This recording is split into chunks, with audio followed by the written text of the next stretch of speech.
আসসালামু আলাইকুম সুপ্রিয় শিক্ষার্থীরা, আবার বিবিএস পাস শিক্ষার্থীরা, তোমাদের আবারও আমি দ্বিতীয় পর্বে স্বাগত জানাচ্ছি। আজকে এই অঙ্কটা আসলে অ্যাকাউন্টিংয়ের এই ফিনান্সিয়াল স্টেটমেন্টটা কিন্তু অনেক বড়। এটা কিন্তু একটা পর্বে আমরা শেষ করতে পারি না, করলেও আমাদের অনেক টাইম লেগে যায়। সেজন্য এটাকে আমি একটু ভাগ ভাগ করে ফেলেছি, যাতে তোমাদের সহজ হয়, তোমাদের ভিডিওগুলো দেখতে সুবিধা হয়, এজন্য একটু ভাগ করে ফেললাম। তাহলে প্রথমে বের করে নিয়েছিলাম আমরা কস্ট অফ গুডস সোল্ড কত টাকা, তারপরে বের করেছিলাম টোটাল সেলিং এক্সপেন্স কত টাকা, টোটাল অ্যাডমিনিস্ট্রেটিভ এক্সপেন্স কত টাকা। তাহলে চলে আসো, এবার আমরা ইনকাম স্টেটমেন্টটা করব। ইনকাম স্টেটমেন্টটা ফরচুন ট্রেডিং কোম্পানি, প্রথমেই তোমাদের প্রতিষ্ঠানের নামটা লিখে ফেলতে হবে। মনে রাখবে এই ছকটার উপরে সবসময় আমাদের তিনটা লাইন লিখতে হয়। একটা হচ্ছে প্রতিষ্ঠানের নাম, 2 নাম্বারটা হচ্ছে কি আমরা করছি সেটা, অ্যাকাউন্টসের নাম, 3 নাম্বার হচ্ছে ডেট। দেখো তোমরা, প্রথমে আছে ফরচুন ট্রেডিং কোম্পানি, প্রতিষ্ঠানের নাম, তারপরে ইনকাম স্টেটমেন্ট, আমরা এখন ইনকাম স্টেটমেন্ট করবো, আয় বিবরণী। তারপরে আছে for the year ended 31 December 2015, অর্থাৎ 2015 সালের 31 ডিসেম্বর তারিখে সমাপ্ত বছরের জন্য ইনকাম স্টেটমেন্টটা। তাহলে আমরা শুরু করব। ইনকাম স্টেটমেন্টের শুরুতে কি আসে? রেভিনিউগুলো আসে। যদি এটা সেবামূলক প্রতিষ্ঠান হয় তাহলে সার্ভিস রেভিনিউ, কমিশন রেভিনিউ, আদার যত রেভিনিউ আছে সব একসাথে যোগ করে আমরা এক্সপেন্সগুলো একসাথে বাদ দিয়ে ফেলবো। এটা হচ্ছে single step income statement.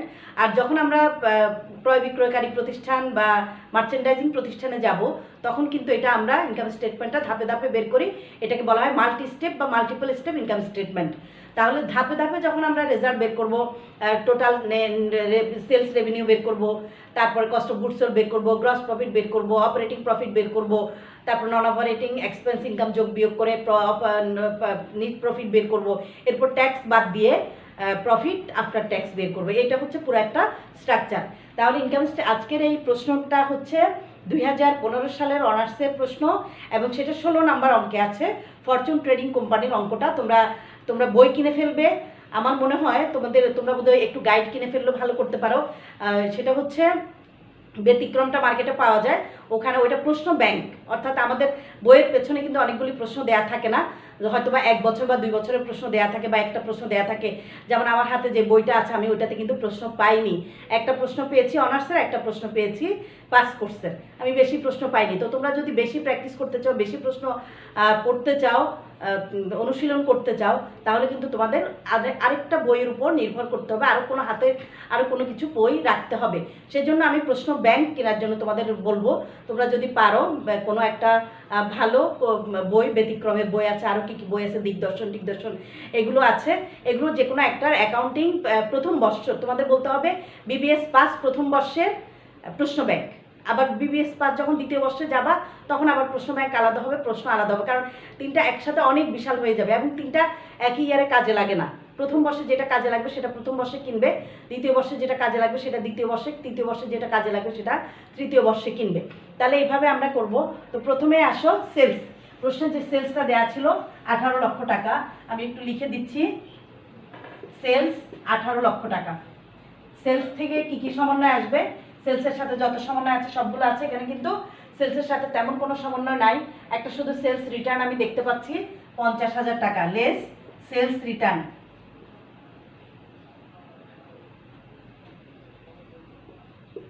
Sales return হচ্ছে 50,000। 50,000 টাকা বাদ দেওয়ার পরে আসবে 17,50,000। তাহলে এটা আমরা পাবো 17,50,000 সেলস। তারপরে আমাদের বের করতে হবে সেলসের পরে লেস। সেলস থেকে আমরা কি বাদ দিব? Less cost of goods sold. Cost of goods sold. এখানে আমি পার্ট 1 লিখে রাখি, অর্থাৎ এটা পার্ট 1-এ আছে। কস্ট অফ গুডস সোল্ডটা আমরা ওখানে বের করেছিলাম। কত টাকা ছিল? 11,75,000। কস্ট অফ গুডস সোল্ড ছিল 11,75,000। এখন ক্যালকুলেটর আমাদের বের করতে হবে, বাদ দেওয়ার পরে 17,50,000 থেকে 11,75,000 বাদ দিয়ে আসবে 5,75,000। 5,75,000। এই যে 5,75,000 সেলস থেকে কস্ট অফ গুডস সোল্ড বাদ দিলাম, বাদ দিয়ে যেটা পাওয়া যাবে সেটা হচ্ছে গ্রস প্রফিট। গ্রস প্রফিট বা গ্রস ইনকাম। গ্রস প্রফিটও বলা যায়, গ্রস ইনকামও বলা যায়। 5,75,000। ওখান থেকে এবার আমাদের বাদ দিতে হবে অপারেটিং এক্সপেন্সগুলো। সেটাও আমরা পার্ট 1-এ বের করে ফেলেছি। অপারেটিং এক্সপেন্সের মধ্যে 2 ধরনের এক্সপেন্স ছিল, একটা হলো অফিস অ্যান্ড অ্যাডমিনিস্ট্রেটিভ এক্সপেন্স আর হচ্ছে সেলিং অ্যান্ড ডিস্ট্রিবিউশন এক্সপেন্স। তো আমাদের এই অঙ্কে যে আইটেমগুলো ছিল সেগুলোই আমরা নিয়ে আসছি, আমরা বাড়তি কিছু আনবো না। তাহলে এখন তোমরা লিখবে operating less operating expense.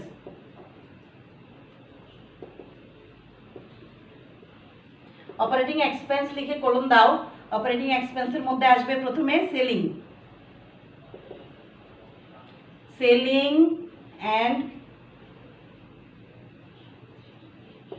Distribution expense.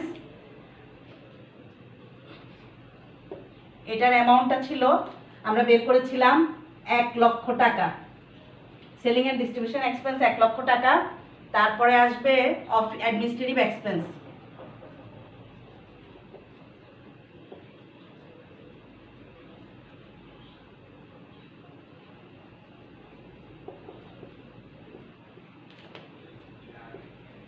Administrative expense ছিল 3,40,000 টাকা, টোটাল 5,40,000।